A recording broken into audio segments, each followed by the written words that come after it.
다니엘 기도회를 통해서 들었던 말씀 중에 하나님께서 사랑하시는 자에게 주시는 가장 값진 선물, 그 말씀 듣고 크게 공감했고 은혜를 받았습니다. 이런 내용으로 강사께서 말씀을 증거하셨는데요, 한 아이가 어려운 집안에서 어렵게 자랐습니다. 힘들게 자라고, 그리고 이제 장성해서 대학에 진학을 하게 되었습니다. 어머니는 아들이 상급학교에 진학하게 된 것이 너무 고맙고, 또 아들이 너무 사랑스러워서 아들을 위해서 선물을 하나 준비합니다. 살림이 어렵지만 그래도 수고한 아들, 내 사랑한 아들을 위해서 뭔가 어머니가 해주고 싶은 최고의 선물을 준비했습니다. 좋은 옷을 한 벌 사서 아들에게 입혀주었습니다. 어머니 마음이 기쁩니다. 즐겁습니다. 마음에 위로가 있습니다. 어머니의 사랑이 담겨진 옷입니다. 어머니의 애정을 나타낸 선물, 그것이 바로 모든 것이 포함된 그런 옷을 아들이 입었습니다. 입학을 축하하고 또 축복하기 위해서 새 옷을 사입힌 어머니의 마음이 참 기뻤습니다. 그러면서 하나님은 그 사랑하는 자에게 무엇을 주실까? 하나님이 사랑하는 백성에게, 하나님 사랑하는 그 자녀에게 주시길 원하는 선물은 무엇일까? 옷일까? 금일까? 아니면 또 뭐 다른 것일까?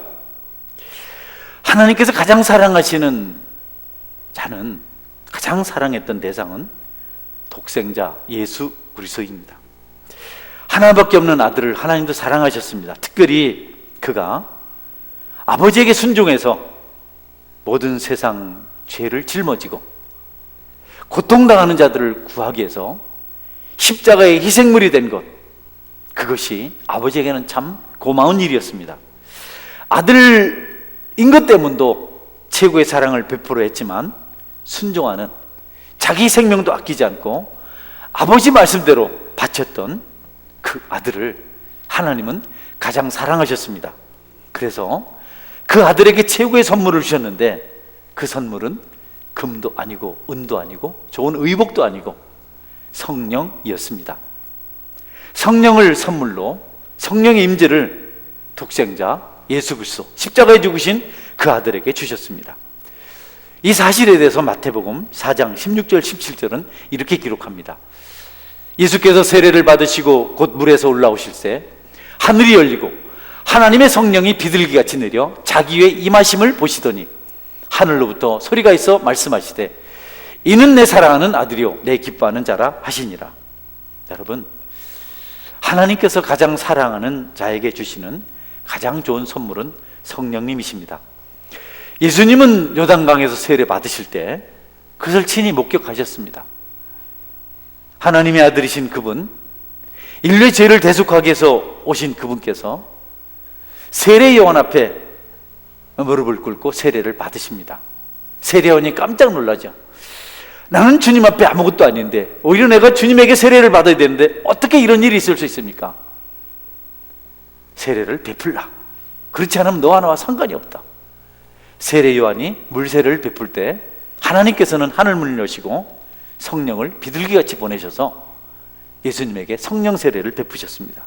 예수님께서 그 광경을 친히 보셨습니다. 그리고 이어서 하늘에서 하나님의 음성이 들려왔습니다. 내 사랑하는 자라, 내 기뻐하는 자라. 여러분, 하나님은 가장 사랑하는 자에게 성령의 은혜를 베푸시고 또 그들에게 친히 말씀하십니다. 저나 여러분이 하나님의 사랑을 받는다면 성령의 은혜 가운데 살게 되고, 그리고 그분의 음성을 듣는, 그분이 말씀하시는 것을 깨닫는 지혜자가 될 수 있습니다. 바라기는 성령 충만하시고 늘 주의 음성을 그 마음으로, 중심으로 할 수 있으면 귀로 들을 수 있는 은혜가 있기를 주의 이름으로 축원합니다. 마태복음은 기도하는 자에게 응답하시는 하나님의 응답에 대해서 말씀해주고 있습니다. 기도하면 반드시 응답받는다. 거기에 성령에 대한 말씀이 기록되어 있죠. 같이 한번 읽어볼까요? 구하라 그리하면 너희에게 주실 것이요, 찾으라 그리하면 찾아낼 것이요, 문을 두드리라. 그리하면 너희에게 열릴 것이니 구하는 이마다 받을 것이요 찾는 이는 찾아낼 것이요 두드리는 이에게는 열릴 것이니라. 너희 중에 누가 아들이 떡을 달라 하는데 돌을 주며 생선을 달라 하는데 뱀을 줄 사람이 있겠느냐? 너희가 악한 자라도 좋은 것으로 자식에게 줄 줄 알거든. 하물며 하늘에 계신 너희 아버지께서 구하는 자에게 좋은 것으로 주시지 않겠느냐? 네, 이 좋은 것, 구하고 자꾸 두드리면 반드시 응답하시는데, 누가 떡을 달라는 아들에게 돌을 주겠느냐? 생선을 달라고 하는 아들에게 뱀을 주겠느냐? 너희가 악할지라도, 악한 자라도 자식에게는 좋은 것으로 줄 줄 아는데, 하물며 하늘에 계신 너희 아버지께서 어찌 구하는 자에게 좋은 것을 주지 않겠느냐? 이 좋은 것이 성령입니다. 누가복음에서 그걸 좀 분명하게 말씀하고 있죠. 같이 읽어볼까요? 너희가 악할지라도 좋은 것을 자식에게 줄 줄 알거든. 하물며 너희 하늘 아버지께서 구하는 자에게 성령을 주시지 않겠느냐 하시니라. 할렐루야. 마태는 구하는 자에게 주시는 좋은 것이라고 말씀하셨고요, 누가는 그것에 대해서 좋은 것은 성령이라고 그렇게 해석을 해서 말씀하고 있습니다. 사랑하는 자에게 왜 하나님께서는 성령을 선물로 주실까요? 그게 가장 좋은 것이라고 말씀하셨을까요? 성령 안에는 모든 것이 포함되어 있기 때문에 그렇습니다. 우리는 물질을 얻으면 행복해합니다. 명예를, 권세를 얻으면 행복해합니다. 합격하고 취직하면 행복해합니다. 칭찬을 들으면, 격려를 받으면 위로를 받습니다. 그런데 여러분, 고난과 비난과 멸시와 천대와 고통 속에 있을 때, 그때 우리는 감사할 수 있을까요? 그러나 우리가 성령을 받으면 도저히 할 수 없는 환경에서도 감사하는 은혜가 임하게 됩니다. 그래서 성령은 가장 좋은 선물입니다. 여러분이 만약에 하나님께서 금도끼를 줄까 은도끼를 줄까 뭐 이런, 그렇지 않으시지만, 아니면 뭐 현금을 줄까 이렇게 하거든, 하나님 성령의 은혜를 주옵소서 이렇게 구하시기를 주의 이름으로 축원합니다. 왜냐하면 성령의 능력 안에는 모든 것이 다 포함되어 있기 때문에 그렇습니다. 인간이 겪게 되는 모든 것을 감당하면서 감당할 수 있다면 그것은 성령의 은혜입니다. 우리는 많은 일을 경험하며 삽니다. 실망도 하고 배반도 당하고, 또 어떨 때는 좋은 일도 있고 낙심도 되고, 종종 괜히 모를 짜증이 나기도 하고, 이런 여러 가지를 경험하면서 사는데 만약에 성령의 은혜를 받으면 그런 모든 것들을 초월해서 교만하지도 않고, 낙심하지도 않고, 절망하지도 않고, 분동하지도 않고, 함부로 행동하지도 않고 겸손한 자가 되어서 감사하며 살아갈 수 있다는 것입니다. 이것에 대해서 시편 기자는 이렇게 말씀해요. 시편 말씀입니다. 읽어볼까요? 고난당한 것이 내게 유익이라. 이로 말미암아 내가 주의 율례들을 배우게 되었나이다. 예, 고난이 많이 찾아왔어요. 원인 모를 고난, 잘못해서 당하는 고난이면, 고통이면 견디겠는데 이해하지 못할 고난들을 당했어요. 나중에 고난 끝에 시편 기자가 말합니다. 고난 당한 것이 내게 유익이라. 이로 말미암아 내가 주의 율례들을 배우게 되었다. 전에는 말씀을 몰랐습니다. 전에는 하나님을 몰랐습니다. 전에는 은혜가 뭔지 몰랐습니다. 그런데 고난을 많이 당하고 나니까, 아, 고난이 내게 유익이었구나. 내가 이제야 하나님 말씀을 알겠고, 하나님을 믿겠고, 하나님의 축복이 무엇인 줄 알겠구나 라고 감사하며 그렇게 고백한 것입니다. 여러분, 하나님은 회개하고 깨끗한 영혼, 깨끗한 심령을 가진 자들에게 모든 것을 포함하는 가장 좋은 선물, 성령을 주십니다. 여러분들이 이 성령을 선물로 받는, 성령 충만한 삶을 살아가시는 그런 은혜로운 성도가 되시기를 주님의 이름으로 축원합니다. 이것에 대해서 베드로 설교에 대해서 한번 생각할 필요가 있겠습니다. 베드로의 설교는 능력이 있었습니다. 한 번 설교했는데 3,000명이 회개하고 돌아왔어요. 한 번 설교에 능력이 나타났습니다. 베드로가 많은 설교를 하지 않았어요. 아주 그냥 쉽게, 너희가 십자가에 못 박아 죽게 하신 예수 그리스도를 하나님께서 살리시고 주와 그리스도가 되게 하셨다, 이렇게 설교했어요. 여러분들 이러면 좋겠죠?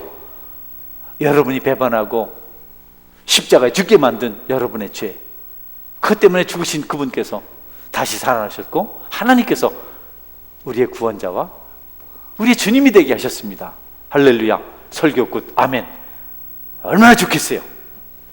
근데 여러분은 이 이스라엘 백성들처럼 은혜를 받지 못하고, 또 저도 그만한 능력이 안 되고, 그래서 우리는 설교를 길게 합니다.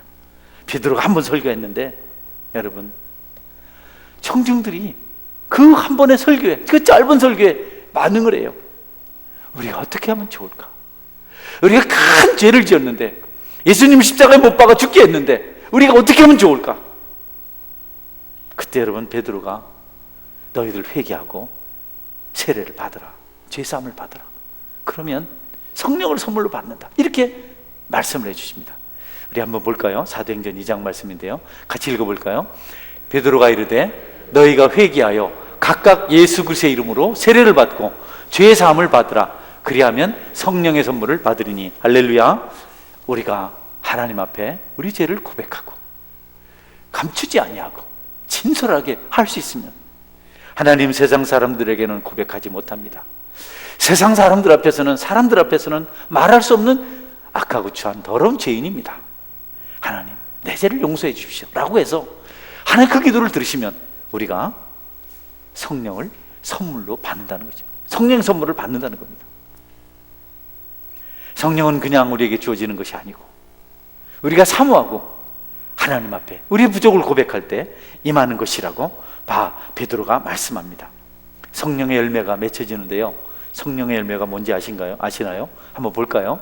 오직 성령의 열매는 사랑과 희락과 화평과 오래 참음과 자비와 양선과 충성과 온유와 절제니 이 같은 것을 금지할 법이 없느니라. 예, 성령 충만하면 모든 경우에 사랑하게 된다는, 기쁨이 있다는, 희락이 있다는 겁니다. 화평한다, 사람들과 화목한다. 우리는 오래 참게 되고 자비로운 사람, 다른 사람의 필요를 채워주는 사람, 온유하고 충성하고 절제하는 삶을 살게 된다는 겁니다. 이게 성령의 능력을, 성령 은혜를 받은 사람 특징입니다. 모든 것을 다 감당하기 때문에 그들은 사랑할 수 있고 기뻐할 수 있고 평화롭게 살 수 있고 오래 참을 수 있고 자비를 베풀 수 있고 다른 사람을 도울 수 있고 충성할 수 있고 온유한 자가 될 수가 있고 절제할 수 있다는 겁니다. 그들은 다투지 않습니다. 그들은 불평하지 않습니다. 상대적으로 성령의 은혜가 없는 사람들, 성령을 받지 못한 사람들, 육체에 치우쳐 사는 사람들에 대해서 갈라디아 5장 19절 20 이렇게 말씀하고 있습니다. 육체의 일은 분명하니, 너무 분명하다는 겁니다. 육체의 일은 확실하다. 곧 음행과 더러운 것과 호색과 우상숭배와 주술과 원수 맺는 것과 분쟁과 시기와 분냄과 당짓는 것과 분절함과 이단과 투기와 술 취함과 방탕함과 또 그와 같은 것들이라. 이게 육체의 일입니다. 성령의 일은 기뻐하고 사랑하고 화평하고 참고 자비를 베풀고 다른 사람을 돕고 그리고 충성하고 온유하고 절제할 수 있는데, 육체의 일은 이렇게 힘든 거예요. 그래서 성령을 받지 못하면 이런 악한 일을 한다는 겁니다. 하나님 계신 성령의 은혜가 없으면 우리가 육체를 따라 살아갈 수밖에 없다는 겁니다. 여러분이 성령의 사람이 아닌지 아닌지를 어떻게 알 수 있냐면 열매를 보면 압니다. 사랑하는지, 기쁨이 있는지, 화평한지, 오래 참는지, 자비가 있는지, 남을 돕는 양선이 있는지, 충성하는지, 온유한지, 절제하는지, 이것을 보면 안다는 겁니다. 아니면 여러분, 모든 세상의 더러운 죄를 다 짓고 산다는, 성령 충만하죠. 음행과 더러움, 온갖 악한 것, 분쟁, 다툼, 원망, 불평, 시기, 쟁투, 술 취함, 방탕함, 이외에 그런 것들 다. 여러분이 만약에 삶의 만족이고 기쁨이 없어서 육체적인 일을 탐닉하면 여러분은 성령의 사람이 아닙니다. 사람들의 박수갈채를 받아야 기분이 좋고, 여러분 술 마셔야 기분이 좋고, 도박을 해서 돈을 따야 기분이 좋고, 또 요즘 그렇더라고, 애인 하나 없는 거는 팔불출이다. 그래서 여러분, 애인을 만들어야 꼭 만족한 사람이 있다면 그건 육체의 사람입니다. 술을 마시고 도박을 하고 약물을 하고 당을 나눠서 상대방을 그냥 짓밟아야 만족이 있고 기쁨이 있으면 성령의 사람이 아니라는 거죠. 여러분은 성령의 사람이 될 수 있기를 주의 이름으로 축원합니다. 꼭 술 마셔야 기분 좋습니까? 꼭 여러분 남을 좀 괴롭혀야 만족이 있습니까? 과학적인 사람이 돼야 기분이 좋습니까? 꼭 그렇게 세상이 싫어하는, 하나님 싫어하고 가족들도 싫어하는 그런 모든 죄를 지고 살아야 재미가 있습니까? 성도는 그럴 수 없습니다. 성령의 사람은 성령의 열매를 맞으며 바트비어 은혜 가운데 살아갈 수 있어야 하겠습니다. 오늘 우리가 읽은 본문에는 성령의 사람이 나타나요. 바울 사도죠. 그는 에베소 교회를 개척했습니다. 에베소는 우상이 아주 심한 곳이었습니다. 큰 아데미 신전을 만들어 놓고 우상을 섬겼습니다. 그리고 우상쟁이들이 그것을 만들어 가지고 팔았어요. 우상을. 데메드리오 같은 사람, 우상을 만들어서 팔고 있는데, 돈을 모으고 있는데, 은을 가지고. 그런데 바울이 와서 이거 우상입니다, 이거 헛된 겁니다, 하나님 믿어야 됩니다, 예수님 믿어야, 이렇게 했어요. 그러니까 그 데메드리오가 손해를 보게 했다고 거짓말을 시켜서 바울을 감옥에 가두기도 하고 그러잖아요. 그런 곳에 가서 교회를 개척해서 교회가 여러분 세워졌습니다. 많은 성도들이 모이고 장로님들이 세워지고 교회가 든든 3년 만에 그렇게 됐어요. 그런데 갑자기 하나님께서 다른 곳으로 가라 하시는 겁니다. 예루살렘으로 가라는 겁니다. 예루살렘에 가면 너 어려운 일 당한다, 네가 무슨 일을 당할지 알지 못한다, 거기 가면 너를 기다리고 있는 것이 결박이고 환난이다. 무슨 이런 말씀을 다 하십니까 여러분?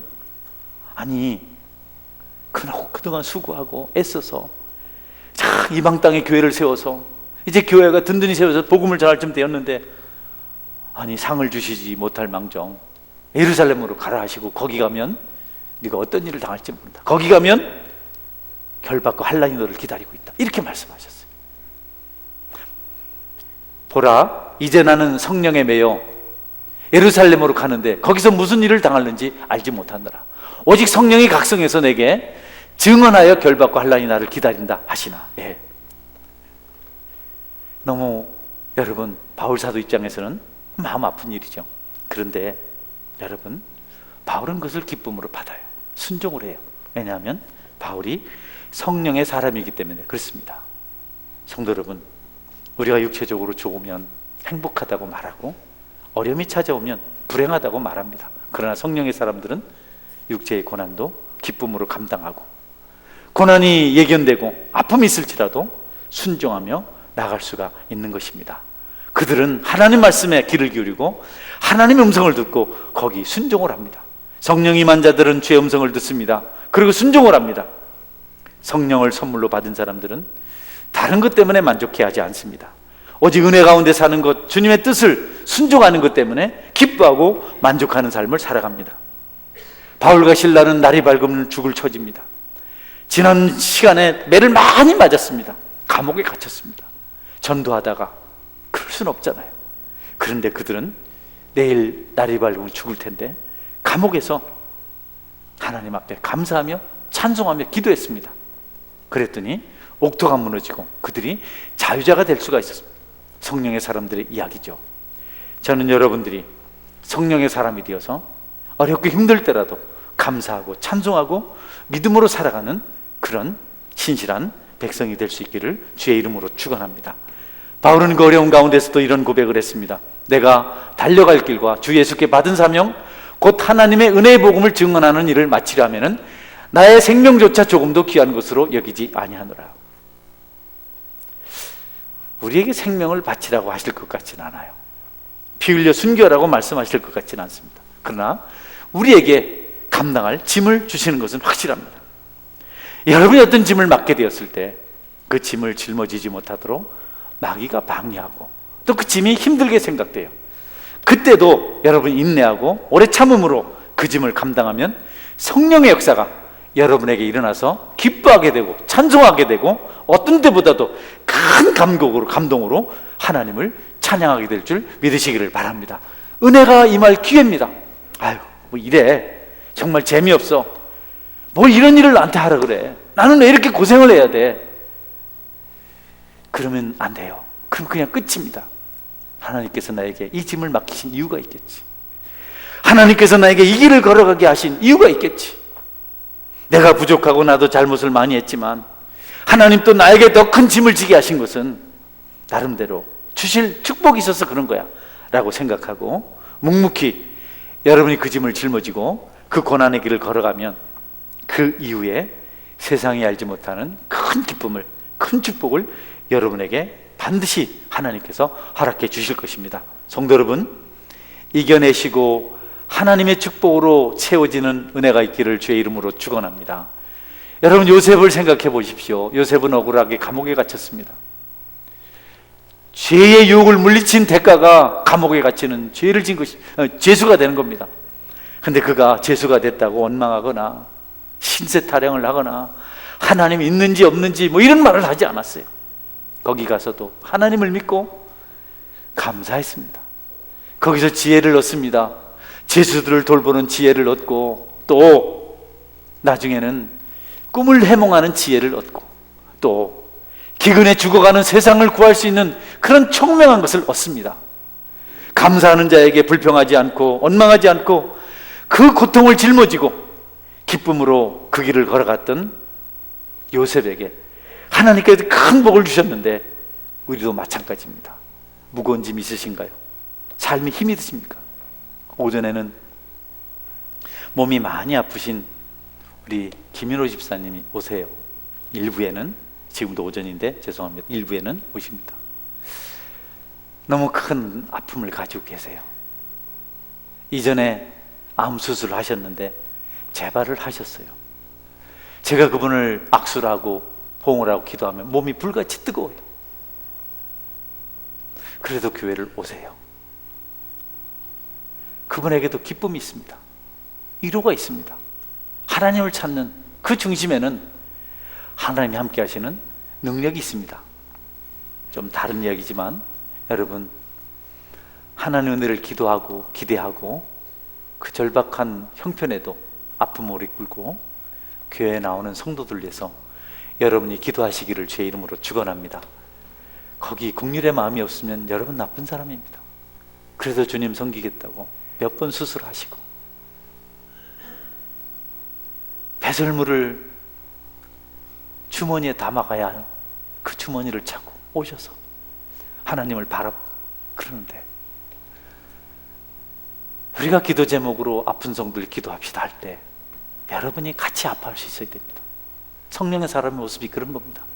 내 문제 아니라고 남의 슬픔에, 남의 아픔에 무관심한 것은 성도의 도리가 아닙니다.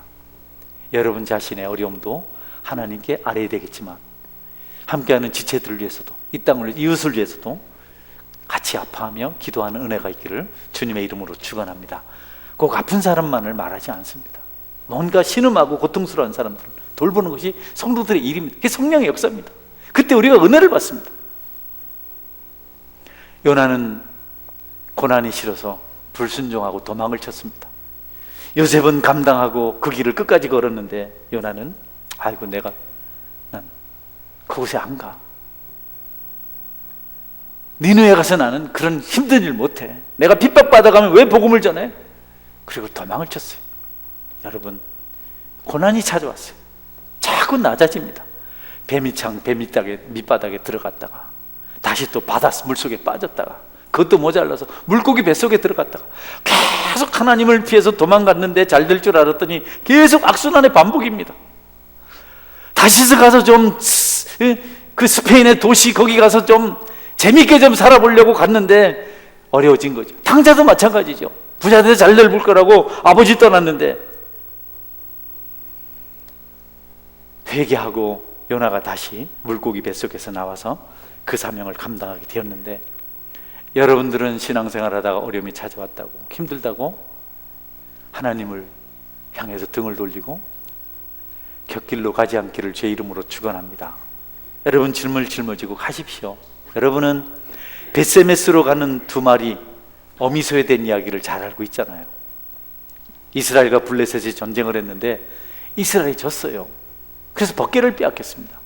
블레셋 신이 났습니다. 우리 신이 힘이 좋아서 이스라엘 신을 이기고 우리가 승리했다. 그래서 벗개를 가져다가 자기들 신당에 뒀는데 다음날 가보니까 다곤 신전에 그 다곤 신상이 넘어졌어요. 이렇게 세워놨는데 다음날 가니까 또 넘어져서 부러져 있는 겁니다. 그뿐 아니라 계속해서 블레셋 땅에 재앙이 찾아오는 겁니다. 전염병이, 아니 벗개가 가는 지역마다 전염병이 도는 거예요.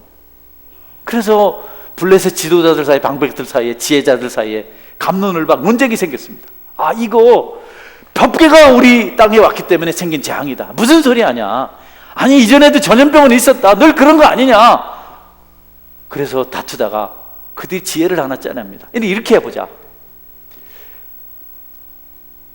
새끼 가진 소, 젖나는 소, 젖을 먹어야 되는 송아지를 낳은 어미소를, 암소를 두 마리 우리가 택하고 수레를 새 것으로 만들어서 그 수레에 벗개를 싣고 이 두 마리 소를 모으는 마부 없이 그냥 가장 가까운 벳세메스 이스라엘 땅으로 가게 만들자. 그 소가 이리 갔다 저리 갔다 뭐 울고불고 안 하고 똑바로 벳세메스로 향하는 길을 가면 이 재앙이 벗개 때문이 아니다. 똑바로 가면 벗개 때문이다. 소가 정말 아무 뭐 흔들림 없이 그냥 그대로 가면, 여러분 그대로 갈 수 없어요. 짐승들은요 새끼에 대한 본능이 가장 강합니다. 새끼를 보호하려고 불에 타 죽는 것이 짐승이에요. 그런데 젖 먹는 송아지를 두고 암소 두 마리가, 그것도 새 수레, 익숙하지 않은 수레, 자기하고 친숙하지 않은 거. 짐승은 새 것을 싫어해요. 사람하고 다릅니다. 집에서 어릴 때 새 그 도구를, 마구를 만들어서 소에게 갖다, 소가 난리를 쳐요. 그래서 일찍부터 소의 침을 갖다 바르고 소 털을 뽑아다 거기다 묻히고 이렇게 해가지고 소의 향기를, 재치를 남긴 다음에 이렇게 도구를 사용하거든요. 그러니까 이거는 벳세메스로 송아지를 둔 어미소가 똑바로 벗개를 싣고 가는 일은 안 되는 겁니다. 그러니까 만약 그렇게 가면 이스라엘 하나님 때문에, 벗개 때문에 우리에게 재앙이 온 것이다. 아니고 소가 가다가 이리 뛰고 저리 뛰고 뭐 새끼 찾아서 뭐 운매거리고 하면 이건 그냥 이전에 있었던 그런 재앙, 전염병이다. 여러분 그렇게 해서 소 두 마리가 수레를 끌고 가요. 그런데 뒤에서 송아지 두 마리가 웁니다. 아직 완숙해진 울음소리 아니에요. 음모가 아니고 뭐 되지 않는 소리를 내고 웁니다. 사람이 들어도 알처럼 그런 소리를 내면서 어미소를 부르는데, 여러분 어미소가 성경에 보면 좌로우로 치우치지 않고 울면서 그 길을 갔다 이렇게 말씀하셨어요. 그래서 벳세메에 도착해서 어떻게 됐을까요? 박수갈채 받고, 이 소가 정말 명물이네, 유명하네. 그래서 여물에 여러분 등겨 많이 넣어서 그렇게 여물을 만들어 줬을까요? 그게 아니고요, 그 소를 잡았어요. 그리고 수레를 화목으로 삼아서 하나님께 번제로 드렸습니다. 이것이 믿음의 성도들, 성령의 사람들이 주님을 섬기게 되는 성경의 가르침입니다. 여러분에게 은혜가 있다면 짐을 불평하지 말고, 고난을 불평하지 말고, 그 짐을 짊어지고 은혜 가운데 걸어가시다가 성령의 충만한 은혜를 맛보시기를 주님의 이름으로 축원합니다. 그럴 때 신앙생활에 재미가 있는 거죠. 그럴 때 믿음 생활에 기쁨이 있는 거죠. 내가 하고 싶은 대로 다 하고 말이죠, 내가 원하는 것만을 구하며 살다가 되지 않으면 불만하고 갈등 만들고 당짓고 이래서 내가 원하는 것 조금 얻어봐야 그게 얼마 가겠어요? 그거 소금물 아닙니까? 그걸 우리를 더 힘들게 하는 건 아니겠어요? 그러나 여러분, 성령의 은혜를 받으면 모든 것을 포함해서 완벽한 응답받게 될 줄 믿으시기를 바랍니다. 그러니 걸어가 보십시오. 행해 보십시오. 인내하지 못하는 사람은 아무것도 받을 수 없다 그랬어요. 마치 바람에 밀려 요동하는 바닷물결 같아서 이런 사람은 무엇을 받을까 기대하지 말아라. 바울 사도는 힘들었지만, 어려운 일 기다리고 있는 것 확실하지만, 모르고 간 것이 아니고 분명하지만 성령이 말씀하셨지만 다시 돌아올 수 없는 길을 간다고 에베소 장로들을 불러놓고 그렇게 말한 그 길을 그가 걸어갑니다. 하나님은 바울 사도를 통해서 이 땅에 많은 교회를 세우셨고 하나님께서 영광을 받으셨습니다. 저나 여러분이 어려운 시기를 지나고 있습니다. 질병 문제로 인한 경제적인 어려움들, 여러 가지 또 갈등 반목들 심각하지만 그래도 흔들리지 말고 죽으면 죽으려는 각오로 믿음 생활을 하실 수 있기를 주의 이름으로 축원합니다. 그가 축복의 사람이 됩니다. 그가 능력의 사람이 됩니다. 여러분, 하나님 교회를 섬길 때 우리는 불이익이 찾아오고 억울한 일이 생기고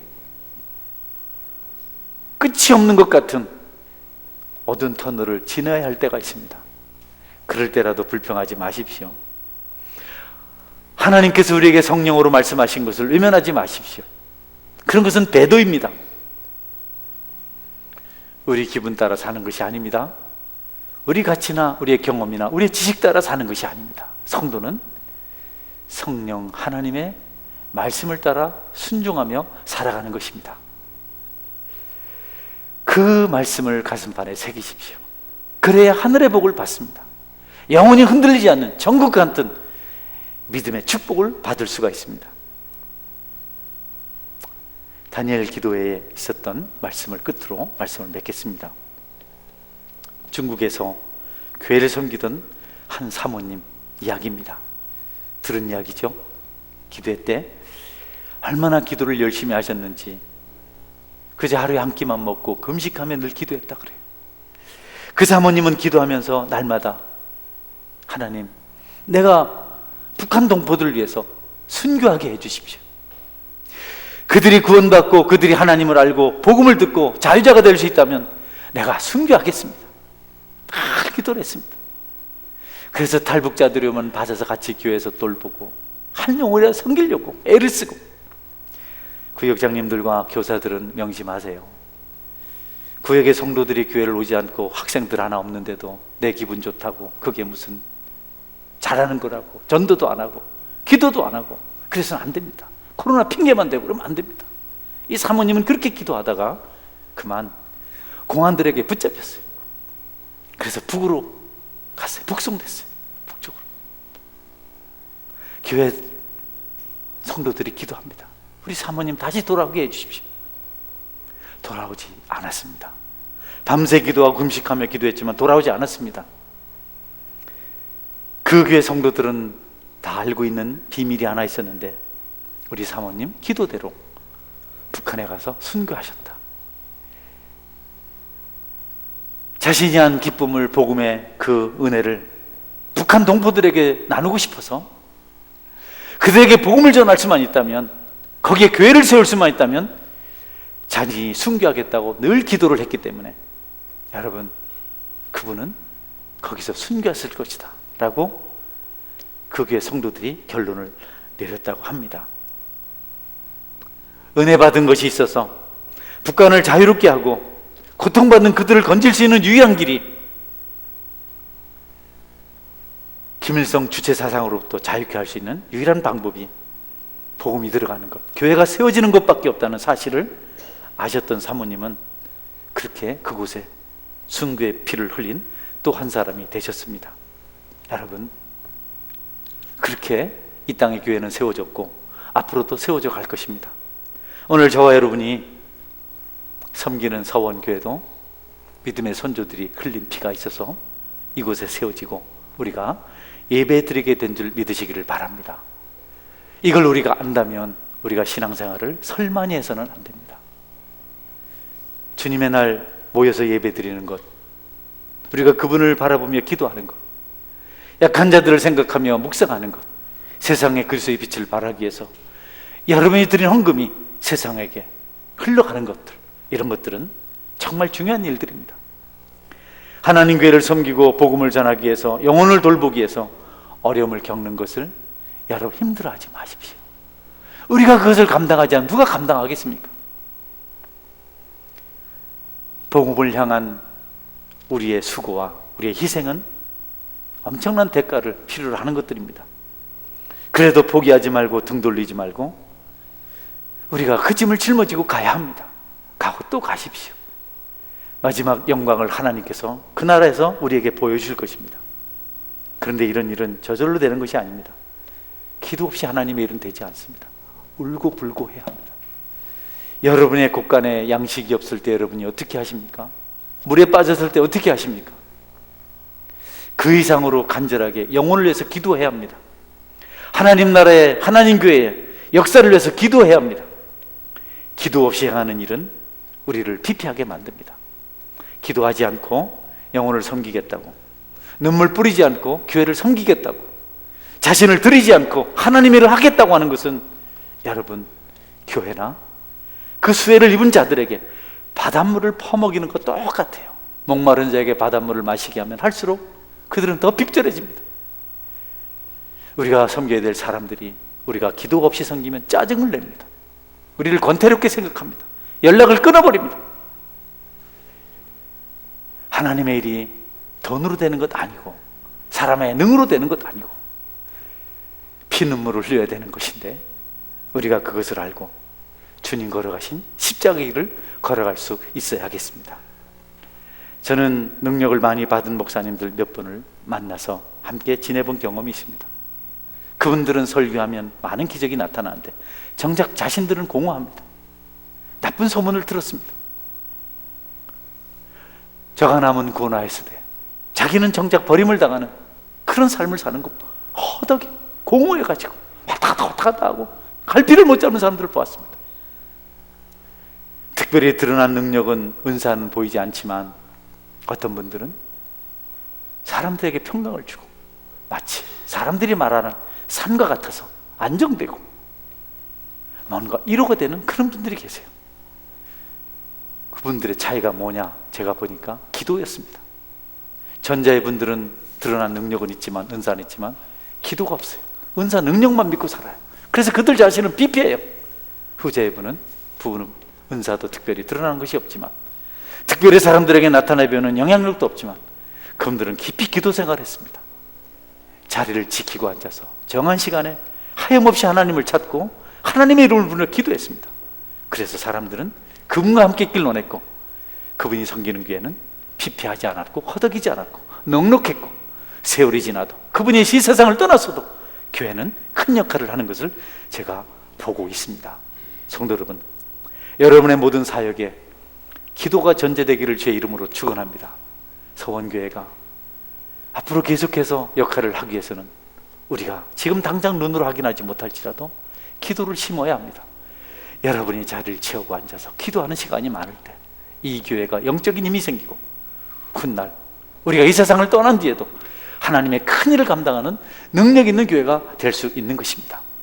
기도의 비밀이 없이 그저 입만 가지고 몸만 가지고 바닥거리고 좋다고 소리나 치면 지금 당장 우리는 좋지만 다음 세대에 여러분, 여기서 능력이 나타나지 않습니다. 함께 하신 여러분, 여러분의 주어진 사명이 누구나 다 막강합니다. 나는 아니라고 생각하면 안 됩니다.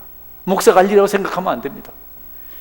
여러분의 어려움이 찾아오고 유혹이 찾아오고 시험이 찾아올 때 그것을 따라서 주님을 팽개치고 도망가지 마십시오. 참아내십시오. 온유하십시오. 절제하십시오. 충성하십시오. 화평하십시오. 감사하십시오. 기뻐하십시오. 그 짐을 짊어지고 벳세모스를 향하는 두 마리 짐승처럼 여러분의 길을 걸어가므로 성령의 은혜를 맛보고 신앙의 능력이 생기고 누구도 빼앗을 수 없는 감동이 여러분 속에 항상 자리 잡게 되기를 주의 이름으로 축원합니다. 아멘. 기도하겠습니다.